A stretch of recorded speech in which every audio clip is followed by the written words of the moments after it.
and welcome to my channel, Reading Little Blue Books Out Loud. This is a Little Blue book. It happens to be Little Blue Book number 523, and it is titled Life of Benjamin Franklin. And it's written by John W. Gunn. This is part 4. So we left off, I believe, at the bottom of page 34, going on to 35. And that's where we'll begin. Working for himself, Franklin's habits of industry were increased by self-interest.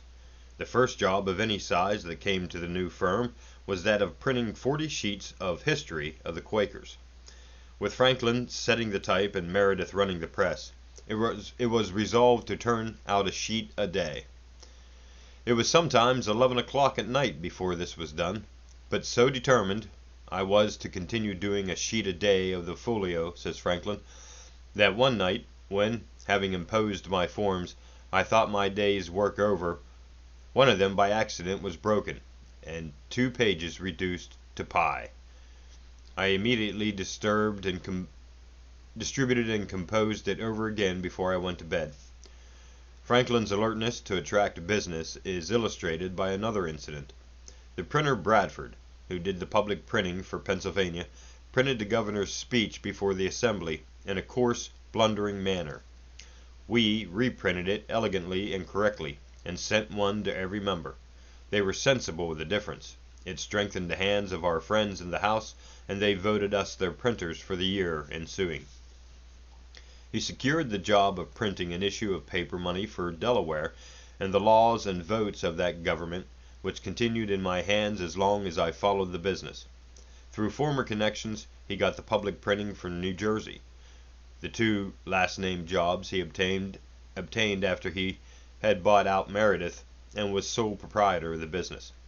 Thus, by his skill, industry, and enterprise, did Franklin ensure the success of the firm. Meredith was simply a good fellow and a faithful worker, but he was raised a farmer and exemplified the occasional truth of the jest. You can take them out of the country, but you can't take the country out of them.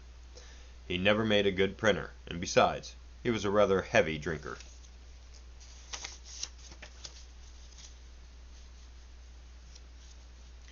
The firm branched out and published books. Their first book was Watts' Psalms of David. They published the first novel with an American imprint, Richard's Pamela, also the first Latin work, Casto's Moral Distiches. A couple of anti-slavery pamphlets also, Pioneer Productions, and a number of medical works. Franklin planned a publication of the newspaper, but he confided his secret to another printer, whereupon it ceased to be a secret, reaching the ears of Keimer, who forestalled Franklin in this field. But his venture was short-lived, and he sold his paper to Franklin and Meredith. Franklin's journalistic acumen showed itself when he changed the name of the paper. Keimer had erroneously entitled it The Universal Instructor in All Arts and Sciences, or the Pennsylvania Gazette. Franklin called it simply the Pennsylvania Gazette. He continued to run this paper with increasing profit and prestige until he left the printing business. He made another change. Instead of publishing a whole sheet once a week, he published a half sheet twice a week. So it became America's first semi-weekly newspaper. It became, too, the leading newspaper in America, exceeding all others in circulation, advertising, and, it naturally follows, influence. A more brilliant success was gained by Poor Richard's Almanac, best known of all Franklin's work. Its first number appeared in December of 1732, and it was continued until 1758. Printers customarily brought out almanacs in those days, and every household of any pretension had an almanac. They were crude productions, and it was the originality of Franklin's or Poor Richard's Almanac that swiftly spread its fame. This originality was fortuitous, however. In a part of the building occupied by Franklin's printing shop there lived a glazier, Thomas Godfrey, who was a self-taught mathematician, great in his way, and afterward inventor of what is now called Hedley's Quadrant. Him Franklin bargained with to supply copy for the projected almanac, but later they fell out through a matchmaking conspiracy involving Franklin and a girl related to the Godfreys, and Franklin had to prepare the copy himself. So between the prosaic details of the almanac he interspersed homely acronyms and homilier doggerel, all of which had an irresistible humorous appeal, and made Poor Richard's Almanac a really live and engaging publication. The success of Poor Richard was truly remarkable, and all the colonies were soon repeating his bright bits of wit and wisdom. Nor did Franklin's journalistic enterprise end here. He established a monthly magazine, the General Magazine, the second American monthly. The American magazine was just 3 days ahead of it. This last was an unsuccessful venture, Franklin's only failure. It had a brief span of 6 months. Franklin remained actively in the printing business until 1748, when he took as partner and employee David Hall, in whose hands he left the whole management of the business. His partnership with Meredith had lasted only a few years, terminating in a friendly spirit, for the reasons already mentioned.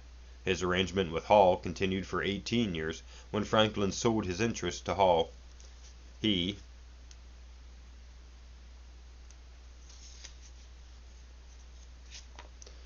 never lost his interest in printing as an art, and he showed a more special interest as well as a spirit of benevolence by supplying a number of journeyman printers with means and materials to go into business for themselves. In South Carolina, New York, Kingston, Jamaica, and Antigua, West Indies, he was a partner in enterprises of this nature. Chapter 4. Franklin's first political effort, his earliest concern with public policy, was when he rubbed the rulers of Massachusetts colony through the columns of the New England Courant. The columns of the New England Courant, for their imprisonment of his brother James. When he returned to Philadelphia from his first London sojourn, he gave signs of solid citizenship by getting himself a shop and a wife. Deborah Reed he had courted before he went to London, but they lost touch in his absence, and meanwhile Miss Reed had entered into a marriage that turned out unhappily. Her husband had deserted her. It was doubly rumored that he had another wife in England, and that he himself was dead. It was a dilemma of uncertainty, solved finally by a common law marriage on September 1st of 1730. As a printer and publisher, Franklin had a special interest in politics, with an eye to the public printing, and through his newspaper he discussed public affairs. The leading men, he says, seeing now a newspaper in the hands of one who could also handle a pen, thought it convenient to oblige and encourage me. The money question, which has had such a long and lively career in American politics, was the subject of Franklin's first political pamphlet, The Nature and Necessity of a Paper Currency. Printed anonymously through the authorship, was not long a secret. It was well received by the common people in general, but the rich men disliked it, for it increased and strengthened the clamor for more money, and they happened to have no writers among them that were able to answer it. Their opposition slackened, and the point was carried by a majority of the House. My friends there who conceived I had been of some service thought fit to reward me by employing me in printing the money. A very profitable job and a great help to me. This was another advantage gained by my being able to write. This pamphlet marked the real beginning of his political career, and it gained him a prestige that resulted in his being unanimously chosen in 1736 as clerk of the General Assembly of the state. When his reappointment was opposed the next year by one member, Franklin showed himself a true diplomat. Having heard that he had in his library a certain very scarce and curious book, I wrote a note to him, expressing my desire of perusing that book, and requesting he would do me the favor of lending it to me for a few days. He sent it immediately, and I returned it to him in about a week, with another note, expressing strongly my sense of the favor. When we next met in the house he spoke to me, which he had never done before, and with great civility. he had ever after manifested a readiness to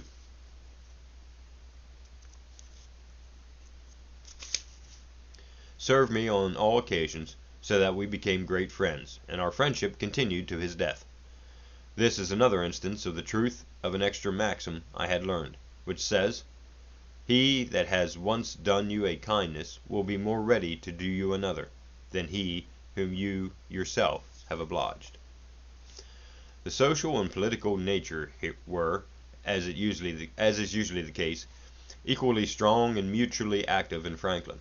He formed a club of mutual improvement, called the Junto, among his ingenious acquaintances, and this club, a secret one, made its influence felt in the community. Concerning itself with political as well as scientific and philosophical questions, this influence was extended by the formation of subordinate clubs. The club had for a time a library, a polling of the books of the members, and in this library, says Franklin, he did considerable studying. When the club library was disbanded, Franklin started a subscription for a public library, which was afterwards incorporated and was the mother of all the North American subscription libraries. Two public improvements proposed by Franklin and backed by the Junto were the organization of a better watch or system of police for the city and the creation of a volunteer fire company. As he had made himself a leading man in the community, he was elected to the common council of the city and later chosen as an alderman. For a while he held the office of justice of the peace by appointment from the governor, but finding that more knowledge of the common law than I possessed was necessary to act in that station with credit, I gradually withdrew from it. He also started the movement to establish an academy in Philadelphia, which later became the University of Pennsylvania, and he was the prime mover in founding America's first philosophical society. Probably this grew, though not directly, out of the earlier Junto. In 1737 he was appointed postmaster of Philadelphia, which facilitated the correspondence that improved my newspaper, increased the number demanded as well as the advertisements to be inserted, so that it came to afford me a considerable income. He held this office so ably that the Postmaster General further appointed him as his comptroller in regulating several offices and bringing the officers to account. When this Postmaster General died in 1753, Franklin and William Hunter were appointed jointly to the office. Franklin lost his position of Deputy Postmaster General in 1774, owing to his connection with a dispute between England and the colonies. But after the separation from England, the Continental Congress placed him in sole authority as Postmaster General. He tells how he succeeded in this office and under what difficulties. "We were to have £600 a year between us, if we could make that sum out of the profits of the office. To do this, a variety of improvements were necessary. Some of these were inevitably at first expensive, so that in the first 4 years of office became above £900 in debt to us. But it soon after began to repay us, and before I was displaced by a freak of the ministers, of which I shall speak hereafter, we had brought in to yield 3 times as much clear revenue to the Crown as the Post Office of Ireland." He adds with an air, "Since that imprudent transaction, they have received from it not 1 farthing. Nepotism, which he practiced persistently, incurred some criticism so considerable indeed that it was a tact policy of Washington's administration not to appoint any of Franklin's relatives to office. As a deputy postmaster general under the Crown, he appointed his brother John postmaster of Boston, and his brother Peter postmaster of Philadelphia. He later made his natural son William postmaster of Philadelphia and secured him the appointment of clerk of the Pennsylvania Assembly. He had a nephew, Jonathan Williams, appointed commercial agent in France, when he was the chief revolutionary ambassador to that country, a circumstance which brought censure upon him and provoked ill feeling in the American Treaty Commission in Paris and in the Continental Congress. When Williams got into private financial difficulties in France, Franklin used his official position to have his nephew's creditors called off. His grandson, William Temple Franklin, he took with him to France as his private secretary, and this occasioned such adverse talk that a motion was made in Congress for the dismissal of the young secretary. But against this Franklin energetically and effectually protested. He made further efforts for his grandson, trying to get him the post of secretary to the American Peace Commission and that of secretary to the Federal Convention, and he unavailingly urged his appointment to some office by the Washington administration. Another grandson, Benjamin Franklin Bach, whom Franklin brought to the attention of this administration, was also refused and resented it so deeply that he became the chief critic of Washington among the partisan journalists of the day. With all this, there was never any serious question of Franklin's own ability and integrity. There was a considerable sum unaccounted for in his official negotiations in France, but little was said about the matter, and it was assumed that he had used the money for the country's good in ways that could not be publicly revealed. When a committee of Congress questioned him about the discrepancy, Franklin philosophically quoted the scriptural line, "Muzzle not the ox that treadeth out the corn," and there the matter ended. His services were too valuable to be neglected, and he himself, by his own active proposals for the public good, showed himself to be an obvious and indeed an inevitable choice for office of trust, requiring precisely those qualities of diligence and discretion for which Franklin was preeminent. He was for many years a member of the Pennsylvania Assembly, and was active in the advancing measures for the defense of the colony and in opposing the selfishness of the proprieties or hereditary governors of the colony, to whom the governor stood in the relation of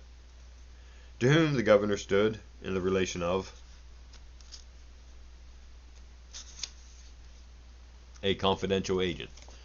These proprietaries, when any expense was to be incurred for the defense of their province, with incredible meanness instructed their deputies to pass no act for levying the necessary taxes unless their vast estates were, in the same act, expressly excused, and they had even taken bonds of these deputies to observe such instructions.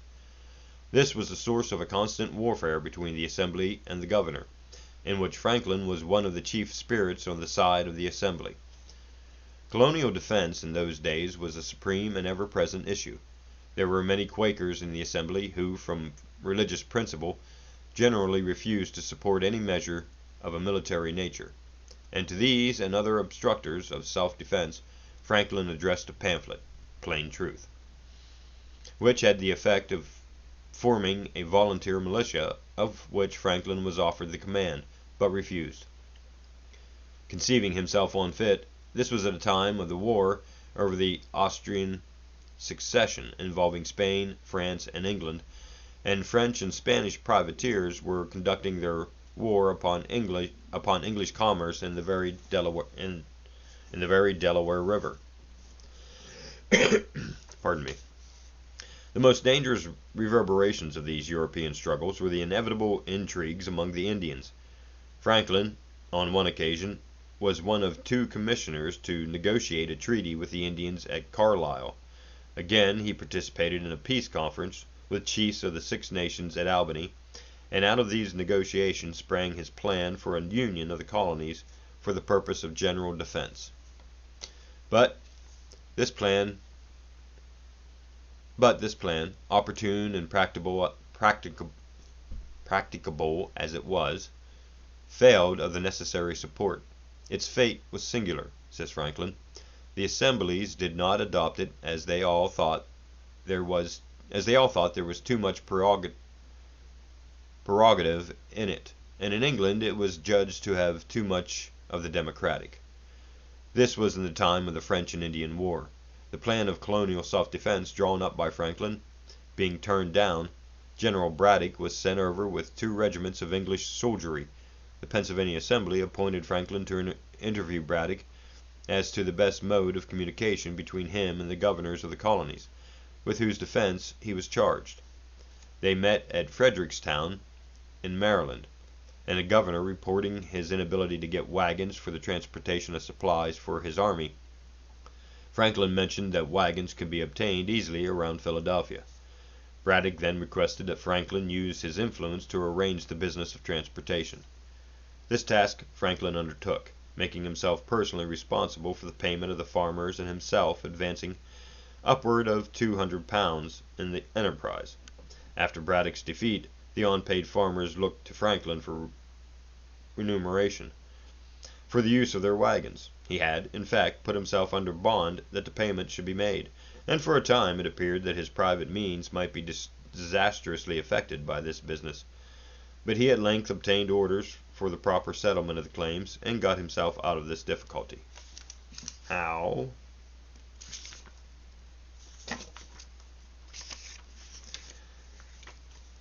How Braddock met disaster through his stubborn refusal to adjust his military operations to Indian modes of warfare is well known. Franklin pointed out to Braddock the dangers of his intended course, but the general smiled at my ignorance, and I was conscious of an impropriety in my disputing with a military man in matters of his profession, and said no more. I think we'll stop there for part 4. Thanks for listening, and we'll see you in part 5.